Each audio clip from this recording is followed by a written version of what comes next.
Coming to you live from our studios here at Kukumlemle in Accra. This is Joy Newsroom with me, Beverly Broom. Our headlines this hour. Residents of Koforidua in the New Durban municipality of the Eastern region protest over deplorable roads in the area. Also, ECOWAS set a date for military operation in Niger but won't disclose the timeline.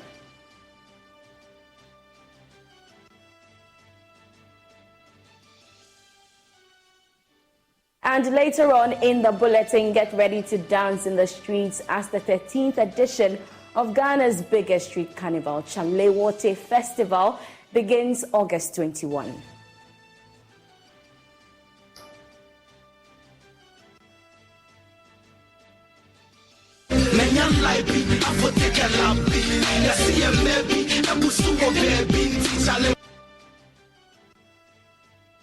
We are live on Google Podcast, Apple Podcast, Spotify, on all social media platforms. We are Joy News on DSTV channel 421, GoTV channel 125. Joy News, we are independent, fearless, and credible journalism. Please stay.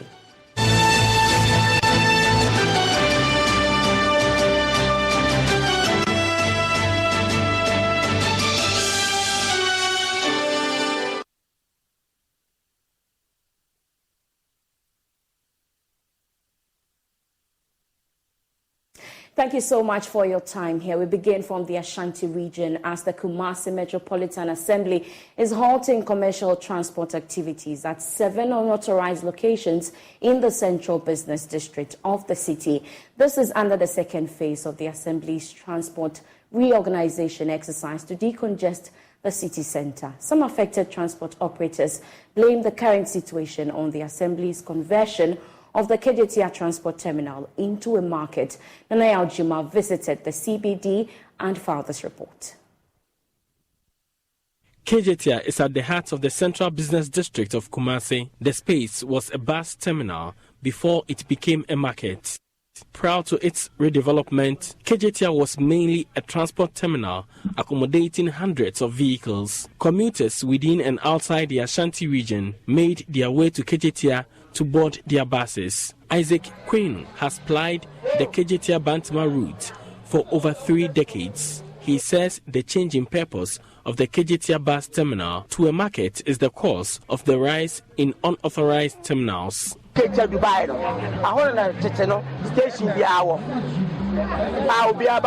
all used to work in Kejetia. After the redevelopment, we didn't get space to work, so we had to make space here. Now, how do we feed our families if you reject us?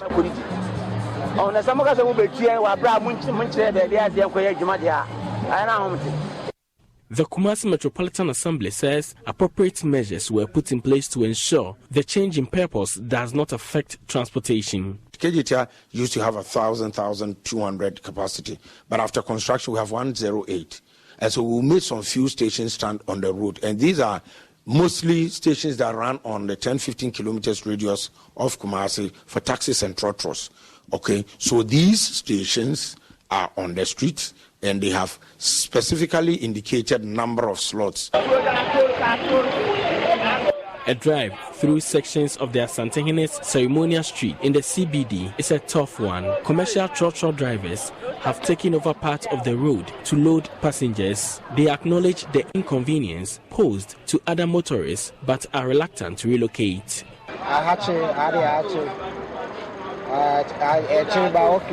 The place is congested, but we make sure we operate at the portions of the road so the congestion won't be too bad.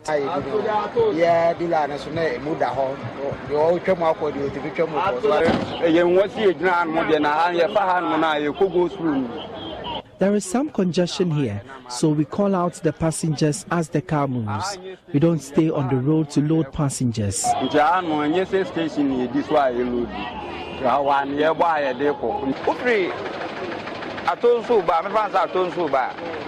Now, offer a doom side war. When you know, maybe no bit me allow to offer a saber for Tonswaku. It's really a slam one, Momoina, In the past few weeks, the Kumasi Metropolitan Assembly has upheld its resolve to decongest the city. The first phase involved the restriction of commercial tricycle pragya operations, which resulted in a standoff. Head of the KMA Transport Department, Randy Wilson, explains plans outlined to carry out the operations. Places like the Otunfo roundabout in Ko, which the Ebuakwa and Santasi taxis, their station is just across the street, just across Unibank, but right in front of the roundabout and KGTI exit, that's where they are loading. And the idea is that when a vehicle is arrested and it has passengers in it, no passengers should be allowed to get off. And they will all have to be taken to the KMA towing yard. And then when you get there, then you find your way out. Flouting the regulations will attract a fine pegged between 500 and 1,000 cedis, depending on the size of the vehicles arrested. The Assembly has further indicated the enforcement of restricted hours for trucks offloading wares in the CBD. Meanwhile, traders who have taken over pavements in the CBD continue to impede the movement of pedestrians and motorists. For Joy News, Nanaya Ojima reporting. Now, some residents of the Eastern Regional Capital, Koforidua, are to demonstrate over deplorable road networks in the area. The protesters, many of whom are members of a group calling itself Koforidua Development Advocates, hit the street in spite of ongoing rehabilitation of 35 kilometers of the town roads. Clad in red T-shirts, members of resident associations, students groups, driver unions, Concerned Citizens Association, among others, massed up at the Koforidua Jackson Park. From there, they marched through the cities. Edwin Kofi Sian joins us via Zoom with more on the protest. Kofi, what more can you report? Okay, so the residents started the protest early this morning from the Koforidua Jackson Park through the principal street to the Koforidua taxi rank, then to the Accra station, the Koforidua Kumasi station.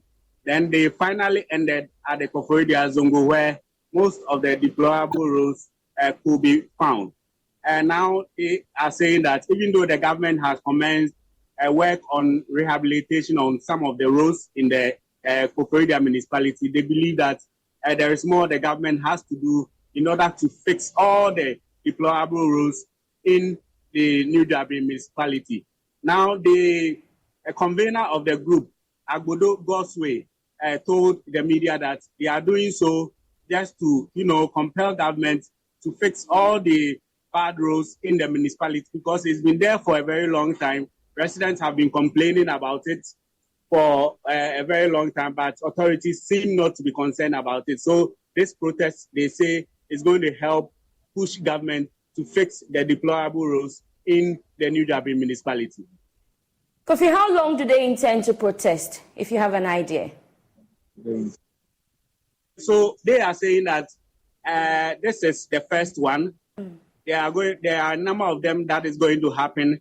The second one, they say, will happen in a month's time. So from now till, until the time that all the roads will be fixed, they are not going to cease demonstrating in the municipality. That is what the convener told me. Thank you so much. Kofi Sia is our Eastern Regional correspondent there, and we'll bring you details of that subsequently. Now, bad roads and uncompleted drains causing severe flooding anytime it rains, leading to older people being kept in their houses. That is the story of the residents at Ofanko Veterinary, a suburb of the capital, Accra. They are unhappy about government's neglect of the poor road that has plagued them in the community for far too long. They are pleading with the government to complete a drain they believe causes flooding in the area anytime it rains. My colleague Samuel Kojobres has been to the community and now reports. Please repair the road for me because I'm already dying. Anytime I return from the hospital, my health deteriorates because of this road. That was 85-year-old grandmother Emilia Hayford speaking to me after she had returned from the hospital.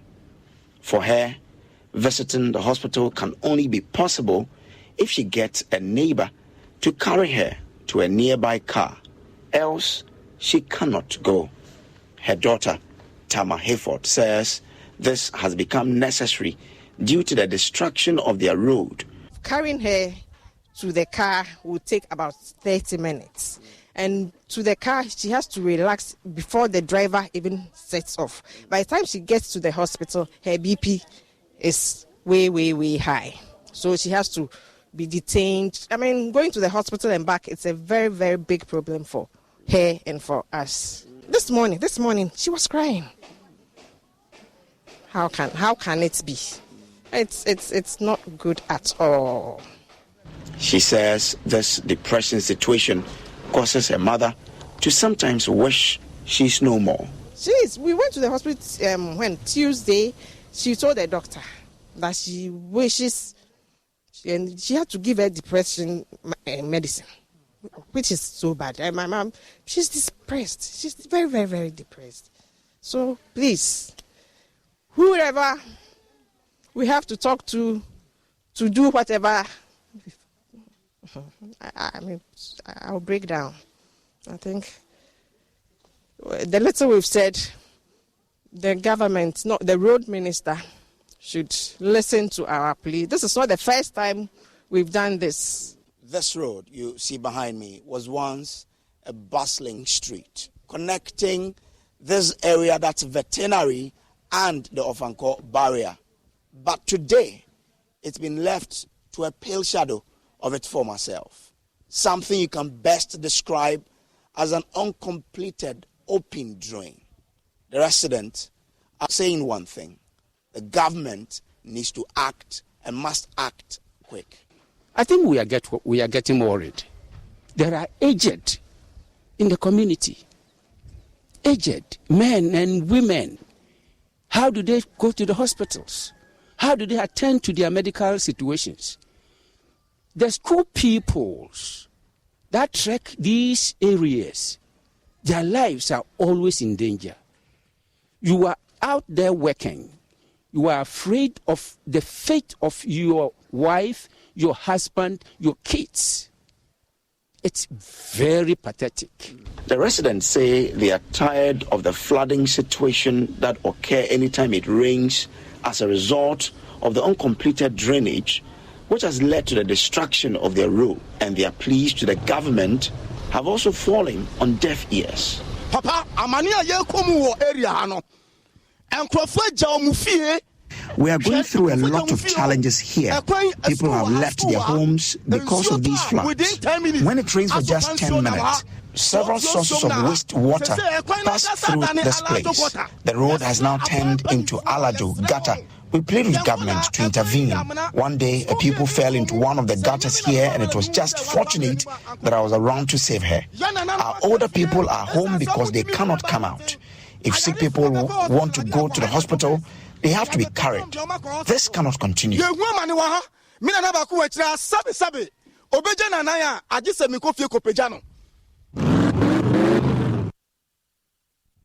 Moving on, the Informal Waste Workers Association says they will continue to work despite the restriction on the activities by the Greater Accra Regional Minister Henry Wote. They have also questioned the rationale behind the decision. Although the minister said the move was to ensure vehicular discipline in the capital, the group claims they were not consulted in the process before the decision was taken. Before we hear from them, though, let's listen to the minister communicating the decision to MMDCEs in Greater Accra. Facts, straight. Issues of Abubuya and Prakia started from the Greater Accra region as far back as 2021. If you recall, we issued those directives and restricted the movement of Abubuya on principal streets, and I talked about Pragia. We have just come to reinforce it because clearly it appears that the implementing agencies have relaxed a bit. So this is the first of its kind, a meeting that by the Act, the RCC should be holding at least once in a year. For some reason, we've been able to put our committees together, and so we've held a meeting for the first time. We are saying that we want to re-emphasize that directive that was given 2 years ago. So we are not copying Ashanti Regional. If there's anything, they would have copied from us.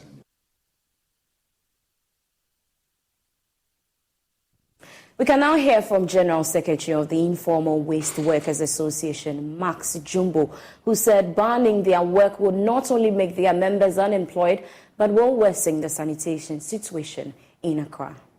What is going to happen, I think you have more answers than me. What I earn is my chop money, my daily bread. But what you earn is healthy city for all of us. In fact, I want to throw a challenge. If Ghana, Greater Accra, want to be clean and neat and healthy for all of us, the government should sit down with us. If they want, they should give us just 8 months. Let them give us full operation in Greater Accra here, and they will never see any PET bottles, plastic waste anywhere. What we are doing now, we don't have franchise agreement with any municipality, just some few. The former contractors have it. And what we are doing is more or less like illegal. We are operating illegally. But we take more than 70% of the total waste from Greater Accra. What will happen if we are given the full opportunity to operate? What will happen if we are sacked from the mainstream? It simply means Greater Accra is going to be filthy. It's going to be unhealthy for all of us to live in. And that is the problem we are facing now. Are you going to hold on till you end conversations with the... We are not holding on. We are still working. Until he comes, we are working. Because we can't stop. That is what we do to feed our people. That is what we do to feed ourselves. And until the authorities come to us or they agree to meet us, we are ready to meet them. And then we discuss the way forward. Until then, we are still working. We are still on the grounds. Now, ECOWAS says it has set a date for military invasion of Niger to restore constitutional rule. This was the resolution after military chief in West Africa met here in Accra to shape up plans to invade the West African country if all diplomatic efforts fail. The military junta has resisted calls to reinstate the ousted President Mohamed Bazoum. After the meeting, Commissioner for Political Affairs, Peace and Security of ECOWAS, Dr. Abdel Fattah Musa, said they are ready to deploy forces to restore legitimacy. He said they will not engage in fruitless dialogue with the junta going forward. Blessed Suga has a wrap of the two-day meeting. There are many questions left unanswered as to what the next steps of the sub-regional body, which says that it is activating a military force to restore constitutional order in the Republic of Niger, would be. ECOWAS has just confirmed to us that there are a turn of events that may limit or perhaps put on hold the decision and disposition initially to deploy troops into the French-speaking country, which saw the presidential guard depose the democratically elected President Mohamed Bazoum. The indication we're getting from the Commissioner of Political Affairs, Peace and Security, Ambassador Fattah Abdul Musa, is that in the next 24 hours, ECOWAS is likely to give another shot at it again, trying to deploy its envoys from the United Nations, African Union and the sub-regional body to move into Niger to try one more time to see if they could negotiate with the military junta to restore peace, order and constitutional rule in the Republic of Niger. We can now listen to excerpts of the address by Ambassador Fattah Musa. Make sure that Niger gets back to rule-based governance in a sister country. That is all. The planning mission, which started on the 2nd of March, of August, has come to an end today. We've already agreed and fine-tuned what will be required for the intervention. The strategic lift capacity, what the strategic objectives are, equipment needed, commitment of member states, which was very, very, very encouraging. all member states of ECOWAS present here today have all committed elements. They have committed their own equipment. They have committed their own resources to undertake this mission. So I tell you, we are ready to go anytime the order is given. The D-Day is also decided, which we are not going to disclose. There will be no more meetings of the chiefs of defense staff. If there will be, it will be probably in the course of the operation if there is the need to adjust the operation. This is the second extraordinary meeting and the final meeting before deployment. That is what we want to, inform you about, and that as soon as our heads of state and government are satisfied with the report that has been presented, our troops across the region are ready, and they are ready to call, respond to the call of duty of the region. We are not against the Republic of Niger. We have said, just as the chief of the committee, the chair of the Committee of Chiefs of Defense Staff has just said, that all the options are on the table. And as we speak, we are still readying mediation mission into the country. So we've not shut any door. We've not shut any door at all. The sanctions are also on the table. And if they respond favorably, to the request by the authority of heads of state for dialogue, we are ready to accept. All we are saying is that we are not going to engage in endless dialogue. A fruitful and its objective must be the restoration of constitutional order in the shortest possible time possible. In the shortest possible time. We are also calling for the release of the legitimate president of the Republic of Niger, His Excellency Mohamed Bazoum and his family, and members of his government who are being held hostage, by the regime in Niger. This is our message, to them, that our doors are open, but we are not going to engage in endless dialogue. That is why we say all options are on the table.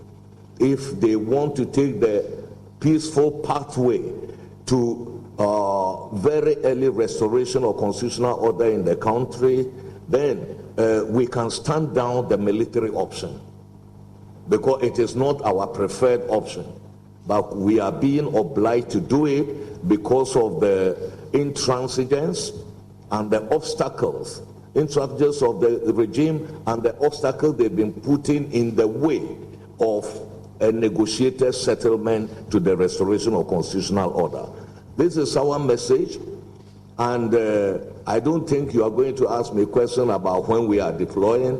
I cannot even answer that. That is left to the chair of the Committee of Chiefs of Defense Staff and the colleagues who have that. It is an operational tool, that we don't disclose it. So we hope you are not going to ask that question. All I can tell you is that we are ready, equipment-wise, the political will of the countries involved, all of them around this table,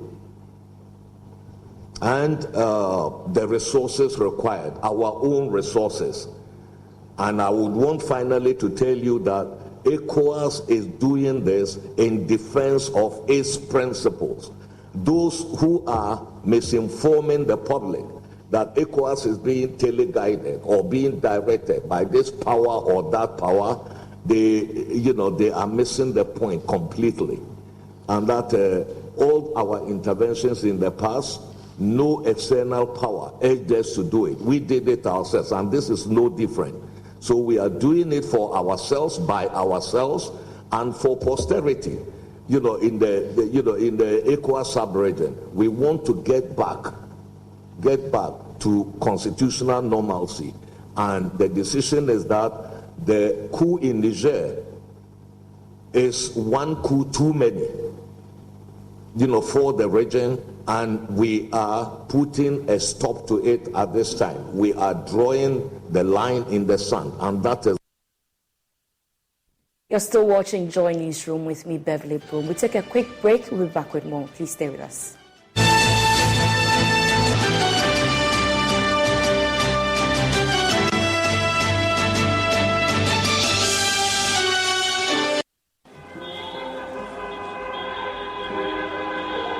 My name is John, and this is my long-time crush. My cookie dipped in strawberry yogurt. On this scorching hot afternoon on our way back from a long job hunt, we met this good Samaritan who offered us a ride. 6 weeks later. Big night, you shall a special wedding reception for her bride and groom. And there she is, my cookie, dipped in someone else's yogurt. Don't be like John, who holds the mullah, calls the shots. Play Game Pack Games, the easiest lottery to play and win. Pick 4 numbers from 0 to 9 up to 3 times daily to become one of our daily lucky winners. Dial *946# to play now. Or you can also play online at www.gamepackgames.com. Game Pack is regulated by the National Lottery Authority.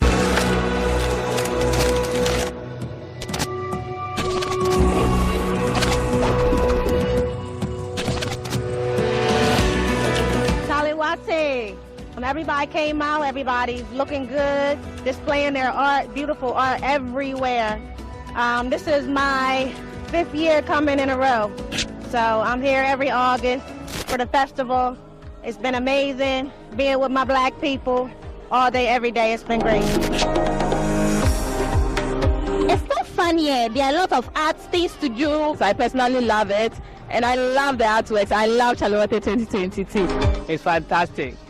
This year's experience is marvelous. It's amazing. It's Charle Wote Festival. You ought to be here. The paintings, the people, the Ghanaians were awesome. Everyone, when you're in Ghana around the same time, make sure you check it out. It's really happening.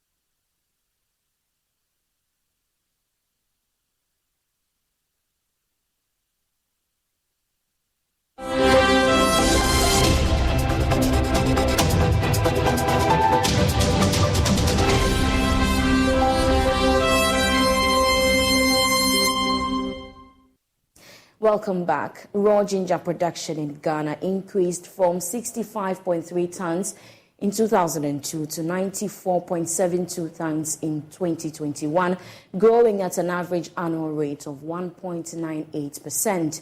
But production is faced with a myriad of challenges, including degrading soil fertility and post-harvest losses. In this week's episode of The Food Chain, Emmanuel Bright Kweku speaks with ginger farmers at Inkaria District and experts at the Soil Research Institute on improving ginger production.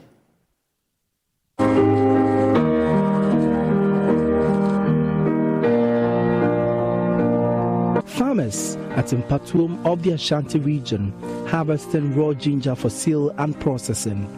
This is a livelihood they inherited from their ancestors. Patrick Bricrine has been in the ginger farming business for over 2 decades now, a venture that has catered for his family. I can do food and very more shots here over 25 years. Twice, I can do a bit.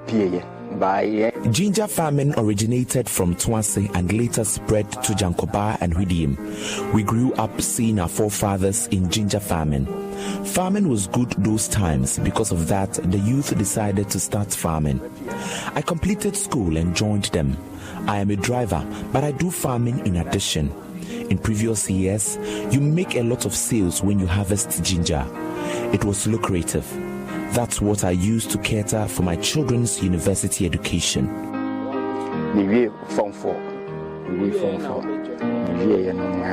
The Achimangwa-Bieja district is one of the largest producers of ginger in the country. Regina Sulemana supervises over 50 ginger farmers at Impatum and adjoining communities. So I do processing. I begin with the ginger processing. So at first I buy ginger and do the processing. But it got to some time, and then to get a ginger, it wasn't easy. So I decided to get a land by myself to plant the ginger.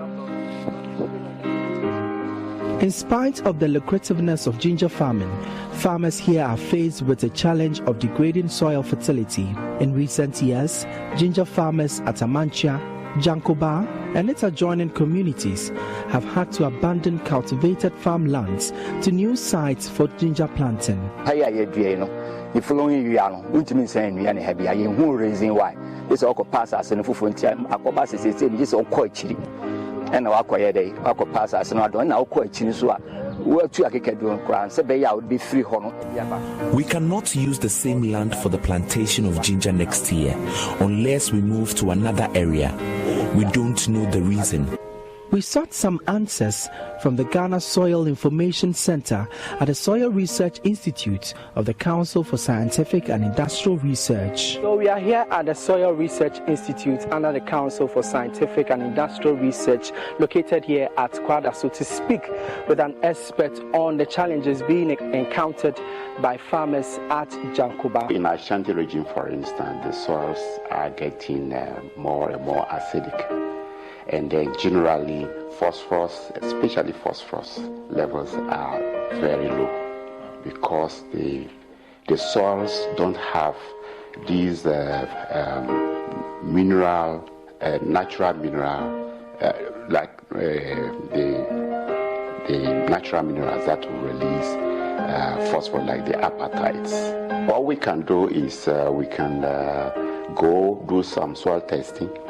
We can pick samples from these various farms or areas, bring to the laboratory, do soil testing to know the fertility status of these soils, whether they have acidity problem or not.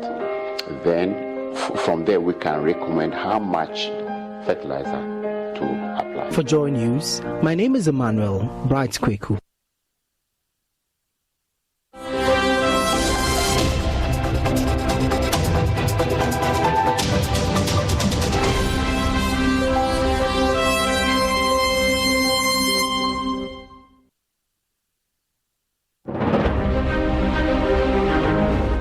Good morning. Welcome to Joy News Desk. My name is Aisha Ibrahim. Let me tell you, this is not a small job at all. What can you report from the farmer community? We are still sounding the alarm for people who are hiding to know that help has come. The board is supposed to be meeting this morning to deliberate on this nominee. Yes, this problem has been recurring over time. The people have invested the fruits of their excellence, and you want to throw it away because you think you can. No, it's not lawful for him to do it, period. What's the basis that these financial assurances will be giving latest today? If you follow what had transpired over the week, we got the information when the president addressed the May Day celebration, indicating that China is going to come on board.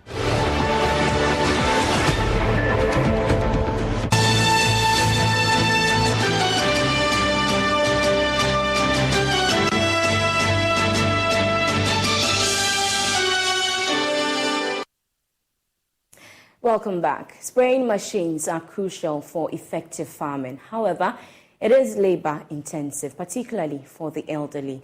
Though there are electric-powered spraying versions on the market, they are imported, heavy and expensive. Good news is that students of the Sunyani Technical University have come up with triple power spraying machines, which is locally made, affordable and easy to use. Joy News' Kwesi Deborah speaks with the developers Teresa Bia and Ali Farida.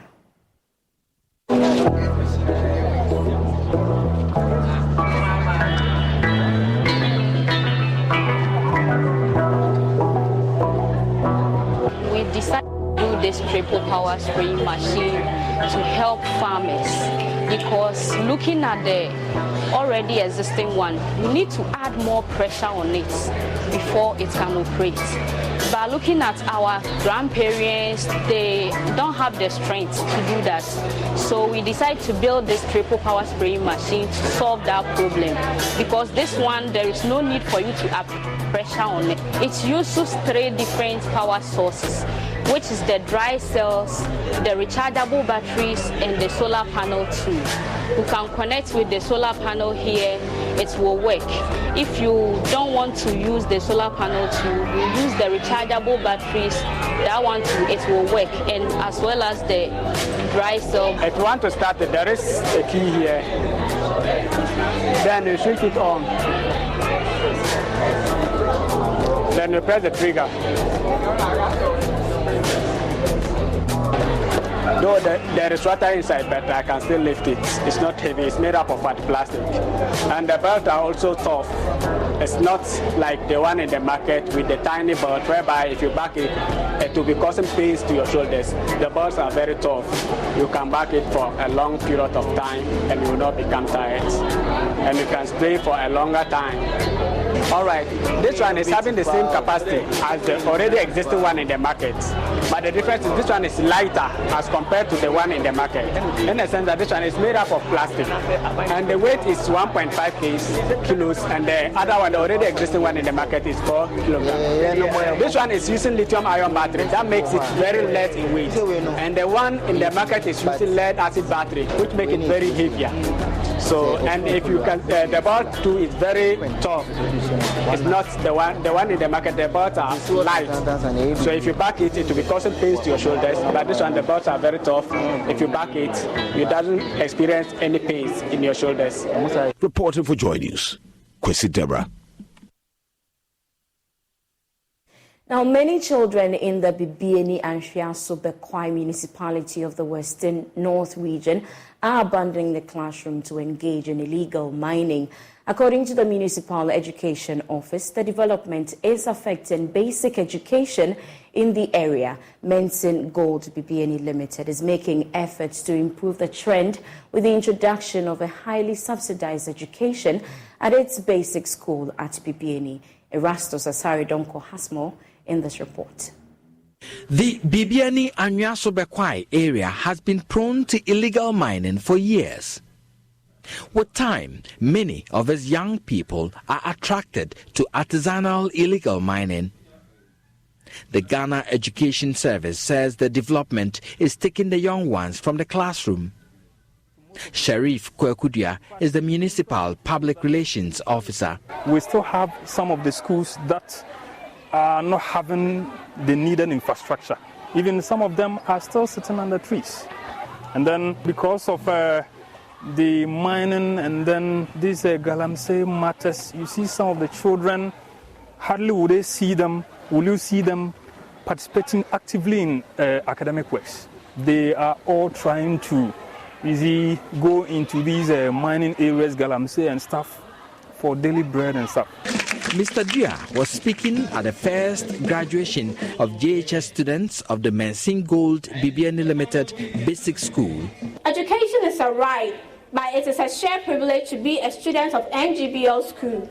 It's a privilege to sit in a comfortable classroom. It's a privilege to be taught by experienced and dedicated teachers. It's a privilege to be under the tutelage of teachers who are themselves disciplined and have the moral right to discipline students whenever we go wrong. The company is using its model school to improve education in the Bibiani and Hwiaso-Bekwai municipality. We initiated this school and have sponsored this school to become one of the best in Ghana.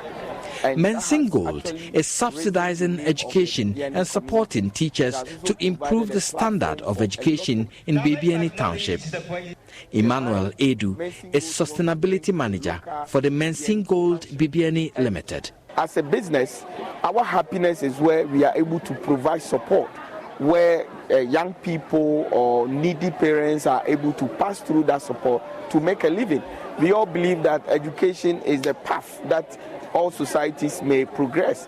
And for that matter, our investment in Mensingo Bibiani Basic School is one of the best legacies that Bibiani can boast of. The mine may not be there tomorrow, but the school continues to be there.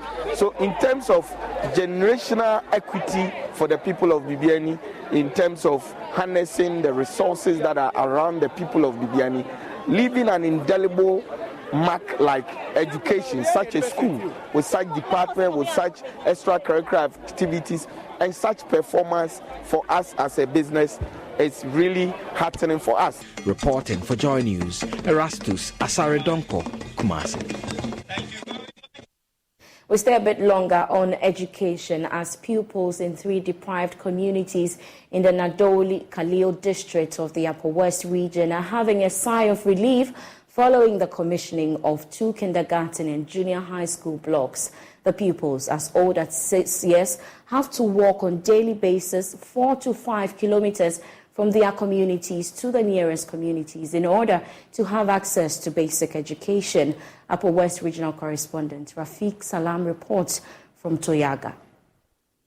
Education is a right. Schools are the platforms for which this right is enhanced. A school is capable of facilitating this right when adequate infrastructures are available. On the contrary, across the length and breadth of the country, schools right from the kindergarten to the senior high level are bedeviled with infrastructure challenges, a challenge that keeps making it difficult. One of such communities is Toyaga, located in the Nadoli Kaleo district of the Upper West region. It has a population of a little over 500 people and has no basic school.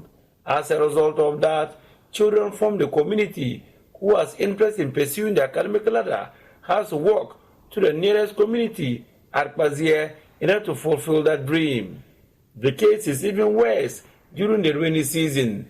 There's always a hiatus in the education of the children, as most of the valleys are flooded with water spilling into the streets and cutting them from not only schools but from the rest of the district. Concerned about the plight of the pupils, the Nadoli Kaleo District Assembly, led by its Chief Executive Catherine Thierry Lankono, through the District Development Facility, DDF, constructed and commissioned a kindergarten block for the community. Typically, this is one of the deprived communities. It has no single infrastructure. And so to get a government infrastructure in the form of education, a school facility, is very, very keen and very important to the community. I am urging the community to support DES so the school will grow. We should allow the kids to be in school. We shouldn't divert them to Kayaye and Galamsey. Education is more paramount. Once you get to education, you can get all that you want to acquire. Cutting your education short because of a zinc-roofed house is not the best. So I'm urging the community to help us to help them. The chiefs and people of the community were grateful to the assembly for coming to their aid. It is not only Toyaga that has this challenge. The situation at Chango appears to be a carbon copy of Toyaga. Chango has both primary and junior high school, but without kindergarten, forcing them to sit under trees to learn. Furthermore, Penitubo community has no junior high school block. As a result, the 40 students in the junior high school depends on this deplorable structure to learn. The aforementioned challenges will now be a thing of the past, as the Chief Executive Catherine Lankono also commissioned a kindergarten block in a junior high school in Tango and Penitubo respectively, with the funding from the District Development Facility, DDF. These are all rural communities that have the need for infrastructure, especially for a community like Penitubo. It's a growing, fast-growing community. And the distance between the community and the next community where they used to attend junior high school was so far away, and that deterred the children from going to school. So it is on this backdrop that, together with the assembly member and the party executives, we decided that the community deserved a junior high school. And so today we are presenting the junior high school to the community to encourage them to go to school, because traveling the far distances was a hindrance, especially to the girl child. After a while, they felt lazy to go to school. But once the school is now in their community, I'm hoping that it will encourage them to go to school so that they can complete the junior high school and move further to the next stage successfully. Nadoli Keleo District Director of Education, Kutina Christopher, thanked the District Assembly for coming to their aid. My concern is that we should ensure that we don't misuse this structure by not sending our children to school, not leaving them to stay in school and complete. Then they can go further to other institutions. I want to appeal to you and assure the Assembly that now that they are going to hand over this school to us, we will make maximum use of it by bringing our children to school, let them stay there and complete. Reporting for Dwe News, Rafik Salam, Tuyaga. The Minister for Education, Dr. Yawose Duchum, has indicated that Ghana has seen a 5% increase in the number of students pursuing science at the senior high school level. He said despite the increase, there is the need for Ghana to double enrollment in the sciences at the university level as well. The minister disclosed this at the launch of the Advancing Partnerships for Improved Learning activity in Tamale. The $14.39 million USAID project, which will run for 5 years, is aimed at supporting 213 low-cost private schools in northern Ghana. The project will support these schools to improve access, education, quality, learning outcomes for students, and increase private sector investment in Ghana. Dr. Osei Educhum said government was investing in the sciences. When we came into government, only about 10% of our high school students were pursuing science. Today it's about 15%. I'm not happy about it. We need to double enrollment in science at the high schools and ensure that we create a pipeline of STEM from high school all the way to the universities and change the course of history of our nation by simply providing opportunity. Then what you are watching is a state-of-the-art high school at Pasenpe in the northeast. It's a high school that may qualify as a university in other places in the world. There's no high school better equipped than this high school in the whole northern region, all the northern regions combined. This is a school that has 12 science labs, and any day the teacher can do science activity. The enrollment there is growing fast, and if you're a parent watching this is a school for your son or daughter. Commenting on projects done by students of the Efia Kobe Senior High School who had built an aeroplane, Dr. Chum said the next academic year some schools in Ghana will offer courses in aviation and aerospace. So what we are looking at doing is that we will be able to ensure that we use education to change the fortunes of our country. The next academic year, we are going to have schools that will, at the high school level, do aviation and aerospace sciences. The watershed moment for our nation. When you look at what the children are now doing at one school who are here to be senior high school in our central region. And this is what is going to be replicated in other high schools across the country. We have invested a lot in girls' education, and it's paying off. The Northern Regional Minister, Shani Alasan Shaibu, on his part, commended the USAID and other development partners for complementing government's effort at offering quality education for Ghanaian children. I would like to commend the USAID Ghana and our development partners for their relentless efforts in complementing the effort of government. However, it is important to know that providing access alone is not enough to enhance the potential of these children. In order to prepare them adequately for the challenges of tomorrow, course and insist on the quality of education they need. They receive to unearth the total potential in them. The acting mission director of USAID, Grace Lane, said the new USAID activity will increase quality education in these schools. This new activity, as you just heard, is all about partnerships that go beyond the partnership between our two governments. As the activity's name states, USAID will join forces with a variety of partners to improve learning, to advance education policy, and to strengthen the education system. USAID is partnering with the Ministry of Education to employ an integrated approach where multiple stakeholders engage to solve the problems through these advanced partnerships. We will engage with the private sector and civil society to support Ghana's efforts to create a successful and enabling environment for the proprietors of low-fee private schools, to increase teacher certification, and to improve learning results of all students. Now, traders at the Asafo market in Kumasi are protesting the establishment of a new bus terminal at the redeveloped market. The traders say the location of the terminal will create congestion and impede emergency exits in the markets. The following report has more.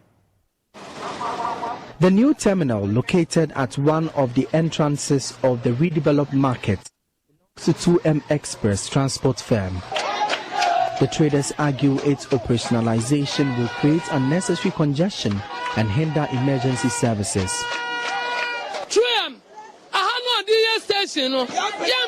We won't allow 2M to convert this space into a lorry terminal. This is the only major entrance to the market.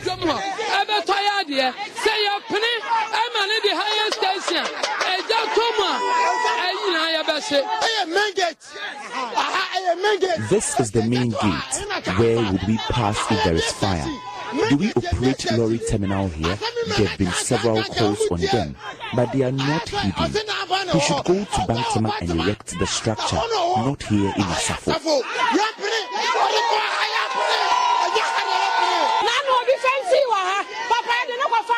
The other time, when someone fainted, we had to use a relatively longer route.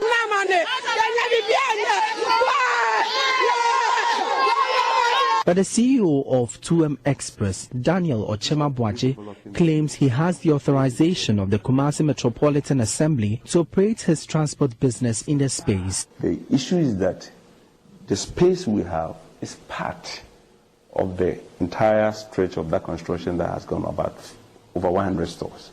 So we bought that space. They sitting there right now and claiming the place is an entrance. It's not true. The city engineer will not sit down for you to close the entrance. There are entrances to the marketplace. And if you look at the drawings, if you look at the block plan, all those things are there. So I don't think there's any problem. We have legally acquired this space. And obviously, as a former lawmaker, I'm not going to do anything that is not compliant. So that is basically what the issue is. It is a space that is being redeveloped.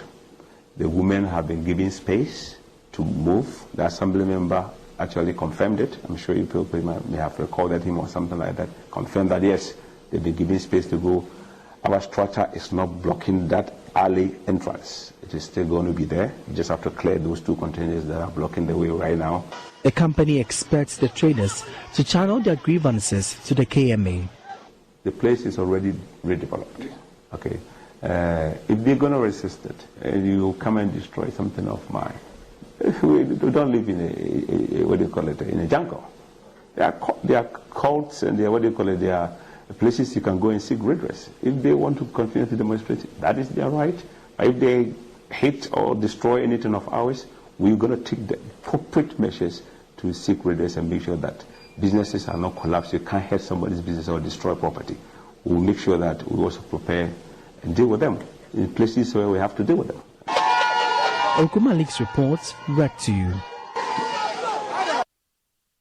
Get ready to dance in the streets. Fest your eyes and learn as the 13th edition of Ghana's biggest street carnival, Charle Wote Festival, begins on Monday. The festival is dedicated to showcasing the distinctive Ghanaian and African cultures and heritage through various mediums such as art, music, food and dance. MFRPA has been speaking to Ani Osabute, a member of the organizing team. Magneto Mandala is essentially about empowerment. It's about identity. It's about possession of that which belongs to you. It's about creativity. It's about the ability to be able to conjure from what something is not possible that you transfer onto the art. And as Wise talked about, some of the themes that he will touch on, some of his works and others will also reflect the theme we have this year. So this year, clearly the world is aiming towards AI and all of that. And some of the works that you will see at the festival, you sit back and you ask yourself whether or not this is AI generated or it's purely coming from the hands of an artist. And so, Magneto Mandala, it means a lot, but the most important thing is that it's about empowerment. Basically, like 13 years is a 13 years of celebration, and this year you're going to see murals that hasn't been seen before anywhere in any of the galleries in Ghana here. We're going to see amazing performances as well. We're going to see a lot more collaboration with respect to the multidisciplinary creations that have been curated from different artists. We are bringing Ghanaian artists whose work measure up to international standards. So 13 years is a celebration. It's also the fact that we are moving to the Independence Square or the Black Star Square. And if you know the history a lot, it represents everything about Ghana. Okay. So, yes, that's what I can say. And one of the things that we also want to talk about is the fact that, sometimes when people narrate slave stories, for example, the idea is that, it's like people were docile and they threw biscuits at them and they followed them. But we tend to forget that in the process of people being emasculated and taken to Europe, people fought. And the abolishment of slavery did not happen because the slave masters wanted it. It happened because people started rebelling across slave plantations. And when they set back, they realized that, look, there's more cost to us continuing to bring these people from their natural homes and things like that. Yeah. So eventually they were forced to free our people. So the festival, in as much as we are looking at all the elements that you may think of, we also want to use that as a platform to celebrate the rebellious, the posture that some of our enslaved, the battle that they waged, for them to come back home. Well, even though we don't want to even though we don't want to give too much away, I know that there will be 4 music stages, 120 musicians and bands. Really? 125 actually, and more. 125. Yeah, are you able to tell me some of them, or we'll keep that close to our chest as well? I can just give you one name that you will. We'll have Amanzi Banadu. That one I can. That's enough. On that note, we end Joy Newsroom this afternoon. For more news, you can log on to myjoyonline.com/business. I am Beverly Broom. Enjoy the rest of our programs.